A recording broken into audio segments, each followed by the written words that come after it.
El origen y la historia de las palomitas de maíz es de lo más interesante. Desde la variedad de nombres creativos y originales con el que se le conoce a lo largo y ancho de toda Iberoamérica y el mundo, hasta el hecho de que como alimento aportan fibra, minerales y vitaminas. Además, están asociadas a muchos aspectos de nuestra vida cotidiana. En el año 1492, cuando los españoles desembarcaron en las costas del continente americano, los habitantes autóctonos les ofrecían, a modo de obsequio de bienvenida, unos curiosos collares elaborados con palomitas de maíz. Unos pocos años después, sobre el 1510, cuando Hernán Cortés entró en la Ciudad de México, observó que los sacerdotes aztecas portaban unos amuletos formados por tiras de palomitas de maíz. Esto es algo que actualmente no resulta sorprendente, pues es un grano originario de estas tierras. Además, fue uno de los primeros cereales cultivados por el hombre junto con la cebada y el trigo. Los amerindios lo han cultivado y consumido desde hace más de 6.000 años, y del mismo modo, sabían cocinarlo de numerosas formas. Eran conocedores, por ejemplo, de que no todos los granos de maíz explotan con el calor. Sabían que esto sucedía en función de la cantidad de agua de su interior. Para estallar y expandirse bajo los efectos del calor, un grano de maíz debe tener aproximadamente un 15% de agua. Solo entonces el agua se evapora y el grano se convierte en esa blanca y blandita masa que llamamos palomitas. Los amerindios sabían que el maíz dulce se debía consumir rápidamente, y que en cambio, el maíz duro era más idóneo para molerlo y hacer harinas y pan. Descubrieron que mezclando ambos tipos de grano se podían hacer palomitas de maíz. Para prepararlas tenían 3 sistemas. Como primera técnica, ensartaban una mazorca con un palo para acercarla al fuego, y posteriormente recogían los granos que habían estallado. En una segunda opción, arrojaban directamente los granos a las llamas, y recogían los que salían despedidos al explotar. Y finalmente, como tercera técnica, calentaban una vasija de arcilla, en cuyo interior había arena gruesa, que al calentarse, provocaba el estallido de los granos de maíz. Como curiosidad, en algunas excavaciones arqueológicas se han encontrado tumbas con miles de años en cuyo interior había restos de palomitas de maíz como parte del ajuar funerario. Ahora bien, no fue hasta el año 1880 que se fabricaron máquinas palomiteras para preparar esta golosina. Pero el problema era que el grano de maíz solo se podía comprar en grandes cantidades, normalmente sin desgranar, por lo que su empleo doméstico no era habitual. Para intentar solucionarlo, al final del siglo XIX, la famosa cadena de tiendas estadounidense Sears ofrecía a sus clientes la posibilidad de adquirir sacos de 12 kilos de mazorcas de maíz indio por $1. No obstante, al estar un cierto tiempo almacenado, se acababa secando demasiado el grano y hacía que la mayoría no explotara. Esto hizo que se hiciera popular el término viejas solteronas, nombre que se le daba a los granos que no se convertían en palomitas de maíz. El problema se solventó en 1907 con la aparición de una máquina eléctrica doméstica que hacía palomitas. En la publicidad se podía leer: de todos los aparatos eléctricos caseros, nuestra tostadora de maíz es el más ligero.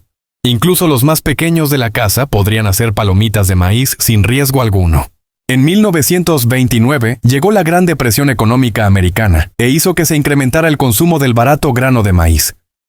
Y una de las maneras más habituales y económicas de cocinarlo era tostando el grano haciendo palomitas. No obstante, el empujón final para su popularidad llegó gracias al cine. En 1927 llegó el cine con sonido, y las grandes masas podían acceder al cine. Antes, con el cine mudo, ir a ver películas era algo que estaba reservado a personas que sabían leer y con cierto estatus social. Julia Braden, en Missouri, Estados Unidos, tuvo la idea de que los espectadores pudieran aplacar la tensión que provocaban algunas películas comiendo. Las palomitas de maíz eran ideales para este fin. Para ello consiguió convencer a los propietarios del Linwood Theater para poner en la entrada un puesto para vender cucuruchos de palomitas de maíz. Tuvo tanto éxito que en poco tiempo, al ver el tremendo negocio, los dueños de las salas de cine ponían sus propios puestos en las antesalas de los cines. En 1940 no existía ni un solo cine norteamericano que en su entrada no tuviera un puesto de palomitas. Por tanto, el cine consiguió que este alimento alcanzase unas cifras de consumo que nunca se habían alcanzado. Tanto es así que durante algún tiempo, en algunos puntos del país se llamaban a los cines popcorn saloons, es decir, salones de palomitas de maíz. Hasta ahora la historia de este alimento ha sido bastante interesante, pero esto no termina aquí. Vamos a darle un vistazo a los diferentes nombres con el que se les conoce a las palomitas de maíz según cada país. Empecemos con Argentina. En gran parte del territorio se les conoce como pochoclo, aunque dependiendo de cada región también se les puede llamar con otros nombres como ancua, pororó, pururú y pipoca.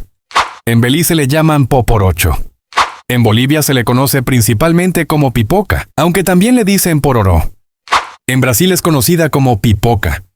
En Chile le llaman de diferentes formas según cada región. En algunos lugares le dicen cabritas, en otros palomitas. Hay quienes le llaman popcorn, y en la Patagonia las verás con el nombre de pochoclos.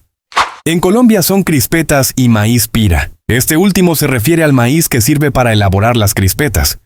En Costa Rica son llamadas palomitas de maíz o simplemente palomitas. En Cuba se conocen como rositas de maíz.